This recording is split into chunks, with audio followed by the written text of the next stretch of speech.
Alors Pierrick, tu nous as amené à Caen, en Normandie, pour essayer une moto 100% française. Oui, YCF, finalement, ça a plus de 10 ans aujourd'hui. Et c'est très très très connu. Alors étrangement, c'est pas connu du monde de la compétition moto, bien que les pilotes adorent les petites YCF pour se promener dans le parc ou aller voir le circuit. Mais c'est une moto avec des chiffres de vente qui sont impressionnants. Pourquoi? Parce que la personne qui veut s'amuser avec ses potes, la personne qui veut s'amuser derrière chez lui, qui ne veut pas prendre de licence, souvent s'achète une sorte de pit bike. C'est aussi la première moto que tu as, tu sais, pour commencer la moto. Et donc les chiffres sont astronomiques. Il y a beaucoup plus de gens aujourd'hui qui font de la moto pour s'amuser que de la compétition. Donc YCF est le leader évidemment en France de la pit bike. Alors pit bike, c'est la moto qui se promène dans les pits, tu vois, c'est la moto facile, juste pour se promener, pour s'amuser. Et aujourd'hui, on est allé en essayer une très spéciale. Alors la pit bike, c'est la moto pour se promener, dans les pits notamment, hein, d'où son nom, mais c'est aussi une moto qui a des vraies compétences en off-road, puisqu'il y a des championnats. Oui, alors évidemment, tout a commencé par un modèle très simple. Si tu veux, c'est un dérivé des motos d'enfants. Les motos d'enfants, on les connaît tous, les 50 QR, les 50 Piwi. Ensuite, il y a eu la 50 CRF, tu sais, la petite Honda 4 temps. Et en fait, cette moto, les freestylers ont commencé à s'amuser derrière sur les terrains de BMX avec. Et puis, ils ont commencé à se tirer la bourre. Alors, juste avec un petit casque, mes baskets, jeans.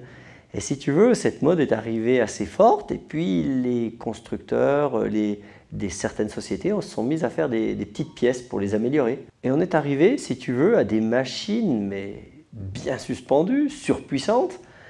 Et c'est arrivé les premières courses. Aux États-Unis, il y a eu une course à Las Vegas de pit bike. McGrath a gagné des courses. Et ce qui est marrant, c'est que la délégation française allait là-bas pour se battre avec les Américains et se comportait plutôt pas mal. Donc si tu veux, quand Yannick Coquard, le fondateur de YCF, donc Yannick Coquard Factory, a décidé de rentrer sur ce marché, il a fait des motos pour les enfants, il a fait des motos pour les enfultes, les enfants adultes. Et il a également commencé à mettre au point des motos de compétition. Alors elles sont appelées SP1, SP2, SP3. Alors je vais te raconter une petite anecdote sur la SP3. Séance photo avec Valentin Taillet, donc c'était un peu la star de Grand Prix. Et en plus, Valentin est très petit. Donc si tu veux, il monte sur la moto et tu te dis, là ça va être un avion de chasse. Et en fait, il redonne la moto en disant, mais ça fait peur, tellement il y a de chevaux, tellement il y a du frein. Et lui, il s'attendait à une moto un petit peu, tu vois, facile. Et limite, la SP3 lui a fait peur. Et il faut savoir que la compétition, c'est vraiment quelque chose de très costaud. Le champion qui a roulé, Mike Valade, qui a roulé des années pour YCF, saute des tripes, met la moto à plat, scrub. Le monde de la compétition chez YCF est vraiment très pointu, avec des suspensions spéciales, des moteurs spéciaux.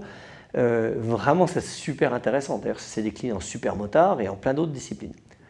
Mais aujourd'hui, on n'est pas sur une moto de compétition, on n'est pas sur une moto d'enfant et on n'est pas non plus sur une moto on va dire, d'amusement. Alors, ce qu'il y a de marrant sur la Biggie, c'est que le point mort est en bas. La première au-dessus, la 2, moi je me mets en 3 et je ne touche plus le sélecteur. Alors la moto est super joueuse, comme une pit bike en fait. Mais il y a des chevaux comme une grosse.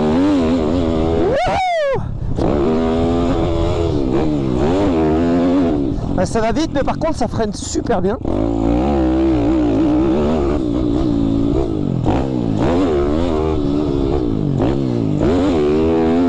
Tu peux te mettre long, tu peux te mettre court, ça c'est cool. Parce qu'autrement il faut être très précis en pit bike. Hein.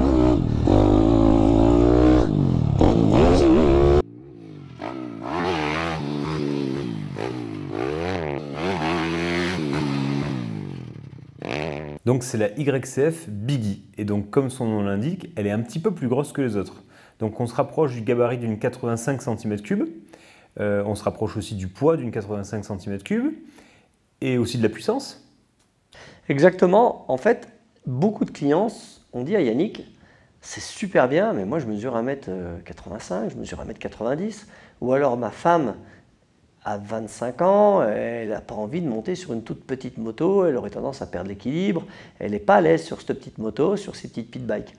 Donc lui, il a eu l'idée de créer une moto qui serait la taille d'un 80 grande roue. Donc c'est vraiment une moto où un adulte a les deux pieds par terre, les genoux un peu pliés, donc tu es vraiment en contrôle complètement. Il a fait plusieurs moteurs, un moteur très très doux avec le moteur 125, jusqu'à un moteur de compétition. Le même moteur qu'il y a dans la SP3, c'est la machine la plus aboutie au niveau pit bike. Et si tu veux, cette moto, elle est parfaite pour, on va dire, l'adulte qui commence la moto, la fille qui veut commencer le off-road, mais qui a peur de prendre une moto d'enduro ou de cross, évidemment. Et puis, peut-être pour l'adulte qui a envie de s'amuser, mais qui n'a pas un équilibre fabuleux et qui n'a pas envie de passer par devant dans un assaut, donc il veut une moto un peu plus costaud. Elle a été faite pour ça. Donc notre moto du jour, c'est la 190 Daytona. Donc comme tu l'as dit, c'est un peu le haut de gamme entre guillemets de la Biggie. Exactement, c'est le moteur le plus puissant, c'est un moteur Daytona, les connaisseurs connaîtront, 4 vitesses, okay, qui a beaucoup de couple, il y a un embrayage, tu passes les vitesses comme une moto de cross. Il y a les suspensions vraiment les plus abouties dessus, les roues les plus costauds.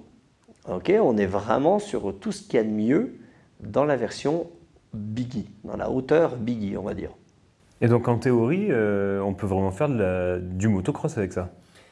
Alors même sur les petites, hein, il faut savoir qu'une 125 YCF, le challenge de Yannick quand il les fabrique, c'est qu'elle passe le test. Et le test, il est simple. Le test, c'est Yannick. Yannick, c'est un bébé de 1m90, de 85 kg. Et si tu veux, il saute des triples, il saute des doubles, il rentre des knack-knack de fou. Donc si tu veux, si elle résiste à Yannick, la moto, elle résiste à tout le monde. Elle résiste au motocross. Donc si tu veux, de la première moto jusqu'à la dernière, elle est vraiment faite pour sauter. Alors cette Biggie, évidemment, tu imagines bien que c'est impossible à mettre à mal cette moto. Je veux dire, tu peux te mettre très long, tu peux te mettre vraiment tout en bas des tables, il n'y aura aucun souci pour ça. Ben c'est un peu le sentiment que j'ai eu. J'ai eu l'impression d'essayer une petite moto de cross, mais une moto de cross avant tout. Oui, par la finesse, par le poste de pilotage, la stabilité, le moteur, rien que le bruit.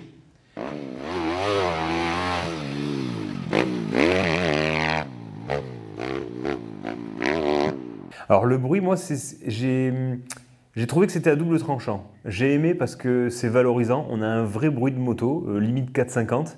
Franchement, ça craque. Par contre, je me suis dit, pétard, si j'achète ça et que j'ai envie d'en faire dans le champ derrière chez moi, j'ai peut-être pas envie de me faire remarquer autant. Alors tu vois, c'est pour ça qu'il y a deux motos. La 125, très silencieuse, très douce, où tu vas t'amuser dans le champ derrière, tu vas pas te faire peur, tu vas pas te faire un high side en sortie de virage avec, il n'y aura aucun souci avec cette moto. Et puis tu as la version 190 parce que tu as un petit terrain de supercross, où tu roules en cross, où tu commences en cross. Et que tu as envie de te faire plaisir. Exactement, et là tu veux une moto qui ressemble plus quand même à la 450 de Cairoli, plutôt qu'à une TTR, on est d'accord? Ouais, je comprends. Si tu veux, le but vraiment, c'est d'avoir une moto qui ressemble à une moto de cross le plus possible.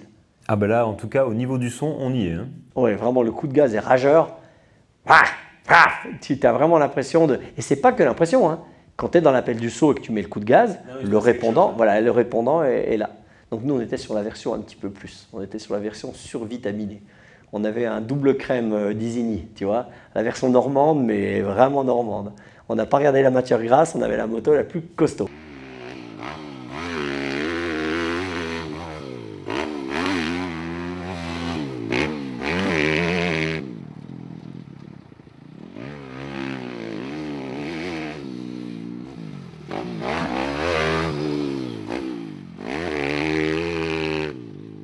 Alors parlons du châssis. Moi cette moto, évidemment, je l'ai trouvée très très maniable, à l'image un petit peu du 85 qu'on a essayé maintenant il y a quelques semaines. Donc très facile à piloter, très facile à mettre en virage, elle est très fine, elle n'est pas trop courte non plus, donc elle gigote pas dans tous les sens. Elle est basse, donc on peut toujours avoir le pied en contact avec le sol dans les virages pour se rassurer et le faire glisser très facilement. Si je devais y reprocher un petit détail, mais tu vas m'engueuler, mais tu vas dire que je suis mauvais, c'est le frein arrière. C'est-à-dire que moi j'ai eu énormément de mal à le doser. Tu as eu du mal à le doser parce que la moto est légère. Donc si tu veux, quand tu arrives au freinage, tu avais les réflexes d'une moto de 110 kg. Une bonne 450, parce que tu arrives vite, on est d'accord. Et quand tu arrives vite, qu'est-ce que tu fais? Tu tires sur les freins. Sauf que tu n'as pas de poids. Elle fait 80-90 kg la moto. Mais oui, rien que le frein moteur du 4 temps, une petite léchette sur le frein et ça suffisait à l'arrêter. Il y avait aussi la crainte de faire un virage avec cette moto que j'avais pas encore vraiment apprivoisée, avec des roues plus petites, et tu sais, tu te poses toujours des questions, tu sais pas trop comment ça va réagir. Au final, ça réagissait bien, c'est juste moi qui ai eu du mal à me régler. Alors, évidemment, l'épisode qu'on a fait il y a quelques semaines sur la 85 nous a bien aidé. Alors, vous le retrouverez ici ou là. Cliquez pour revoir cet épisode du 85 Husqvarna. On avait appris que la position devait se changer, on devait avoir un centre de gravité bas, on devait rester un peu central sur la moto pour s'amuser. Donc ça, je vois que tu t'en es rappelé et franchement, tu roulais super bien. C'est-à-dire que tu as de suite été bien dans les virages, dans les sauts, tu t'es retrouvé… Enfin, moi, je t'ai vu sauter d'entrée avec, je pensais te voir sauter des petits trucs. Et tu as sauté le gros camel qui avait au milieu du circuit assez facilement. Et j'étais beaucoup plus à l'aise bizarrement, alors je sais pas si c'est bizarre, mais j'étais beaucoup plus à l'aise avec l'YCF que ce que je l'étais avec la 85. Ah bah, je pense que si tu as 2-3 potes qui ont la même moto, tu peux te tirer des bourres à mon avis. Ah mais c'est sûr. Je m'attendais à ce que la moto en l'air elle soit un petit peu, tu sais, l'assiette est un peu C'est ça bizarre. l'avantage par rapport à une vraie Mini. Tu vois, une Mini, l'assiette en l'air elle est hyper compliquée, elle a tendance à partir sur le côté ou quoi, que là c'est hyper simple, ça saute bien droit. Ouais, ça saute droit. En fait, c'est assez proche D'une grande moto. Ouais. N'oublions pas, le moteur 4 temps, c'est quand même vraiment plus facile. Tout simplement parce qu'avec la 85 Husqvarna, tu devais vraiment être précis sur le filet de gaz. Là, tu arrivais rien qu'avec l'élan, si tu veux, tu as une certaine inertie.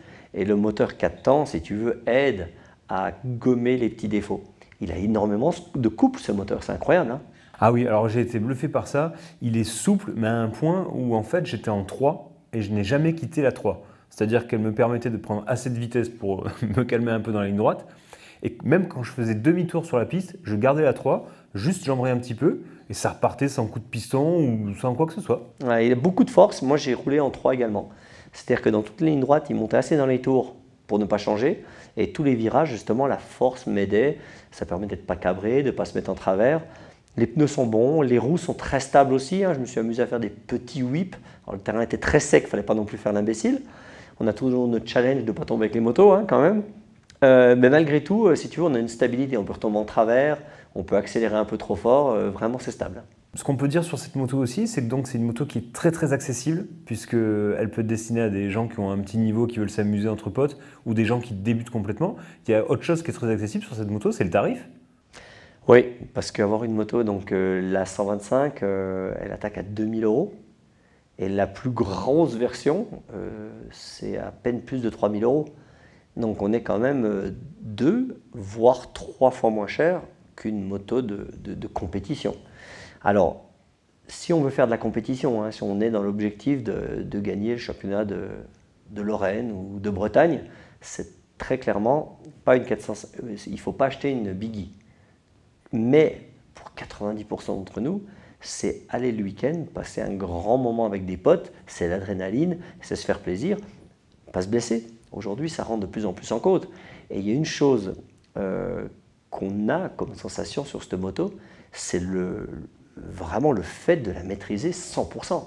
C'est-à-dire qu'on ne peut pas se faire mal quasiment avec un. Ça, c'est assez impressionnant.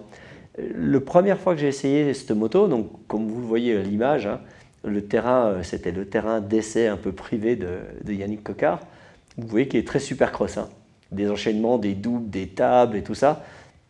Et bien, si tu veux, le premier coup que j'ai essayé cette moto, je lui avais dit, mais j'ai l'impression d'être Dungey, mais d'être Dungey, si tu veux, qui ne peut pas se blesser, qui maîtrise tout. Alors que sur une vraie moto, tu es d'accord avec moi que sur un terrain de supercross, tu es dans la retenue, tu es toujours à avoir un petit peu peur de te faire mal. Et la plupart du temps, tu peux pas trop aller au maxi d'une machine. Et ben là, tu as l'impression d'être le king. Que tu peux pas aller plus vite. Et ça, c'est très agréable. Mais tu sais que tu peux aller vite, également avec. Ouais, bah, j'imagine, je t'ai vu rouler. Non, pas que moi, mais par exemple Guillaume Porte, vice-champion du monde d'enduro, aujourd'hui revend la marque YCF dans son magasin en Normandie. Il a décidé de prendre cette Biggie et de faire une course de ligue. Et il a fait quasiment sur le podium, il a dû faire 3 ou 4. Alors, ce n'était pas la catégorie excellence, hein, c'était une catégorie loisir. Mais c'est mesuré à des grosses motos, quoi. À des 4,5. Ah ouais, c'est fou. Donc, si tu veux, il s'est glissé au départ le plus à l'intérieur qu'il pouvait. Et puis, en plus, il a fait son bonhomme de chemin. Alors, évidemment, en virage, tu imagines bien la vitesse à laquelle il allait. Les freinages, c'est pareil. Les sauts, il n'y a aucun problème pour sauter. Donc, même le petit déficit qu'il avait dans les grandes lignes droites ou les grandes montées, si tu veux, de par le pilotage, il l'a gommé. Donc, alors le but n'est pas de se mesurer au 4,5 avec cette moto, mais c'est pour dire qu'on peut aller très vite et se faire plaisir, quoi. Moi, je pense que cette moto, elle va être bien sur un petit circuit qui est adapté à cette moto. Et je pense qu'elle va être même mieux que n'importe quelle moto de cross ou enduro sur un petit circuit. Pour quelqu'un qui veut se faire plaisir et penser que je sais faire du supercross, je fais du supercross, je pense que c'est plus sûr finalement de prendre ce genre de moto, de se faire un petit terrain de supercross parce qu'on risque moins, on s'amuse plus et on est toujours dans le contrôle. Et puis à moindre frais. Donc moi, c'est vraiment l'idée de quelqu'un qui veut faire du supercross. J'ai envie de dire, faites-vous un terrain de pit bike, faites-vous un terrain de BMX un peu amélioré et amusez-vous avec une biggie. Moi, ce que j'aime beaucoup dans cette moto aussi, c'est le côté fille. Combien de femmes veulent attaquer le permis moto et combien de femmes disent, j'ai jamais fait un lâcher d'embrayage, j'ai jamais fait de moto du tout. Ah, mais c'est la candidate idéale. Ah mais bien sûr, mais tu veux faire quoi? Tu veux prendre une moto de cross, une moto d'enduro? Tu veux pas prendre une Piwi? Il n'y a pas de moto pour apprendre, on va dire, les bases de la moto. Là, c'est un champ, une biggie où il y a un contrôle mais une stabilité parfaite et tu peux vraiment t'amuser. Pour info, la plupart des écoles de pilotage en France ont des petites motos pour les enfants, mais également des biggies pour apprendre aux adultes à justement maîtriser un petit peu ça. Quand tu commences à maîtriser la biggie, tu peux monter sur une MT-07 par exemple et passer ton permis. Ouais. Alors tu vois, moi cette moto, c'est clair que j'irai pas sur un vrai terrain de cross avec. Ça m'a pas donné envie de faire ça. Par contre, ça m'a donné envie d'avoir un petit circuit. Et tu vois, je suis persuadé qu'aujourd'hui, il n'y a plus de mauvaises motos. Il n'y a que des mauvaises utilisations. On l'avait vu avec la KTM électrique. Il ne s'agit pas d'aller avec cette moto sur une grosse piste. C'est un peu pareil là. Et je pense que ce côté un peu moins puissant, un peu plus facile, aurait tendance un petit peu à lisser le niveau entre les pilotes. Et je pense qu'une après-midi avec des potes qui ont même des niveaux un petit peu différents, tu peux vraiment tirer des bonnes bourres, quoi. C'est l'esprit un petit peu du championnat de France de pit bike. C'est-à-dire, certes, il y a des courses, certes, il y a des podiums, mais il y a quand même un week-end complet à manger des saucisses, à rigoler avec ses potes, à se mesurer, à se faire des belles motos avec des kits déco. La base, c'est quand même ça. Donc, je pense qu'on a su garder avec cette biggie l'esprit pit bike, mais on l'a juste ouvert à des gens qui n'y avaient pas droit. Trop grand, pas assez de dextérité, ou alors des gens qui voulaient peut-être sauter un peu plus fort, un peu plus haut, tu vois. Donc je pense que le pari est réussi hein, pour YCF. Ouais, moi j'en suis convaincu. Très honnêtement, moi j'ai jamais été trop séduit par les pit bikes pour ce côté vraiment petit, ras du sol, les jambes très pliées.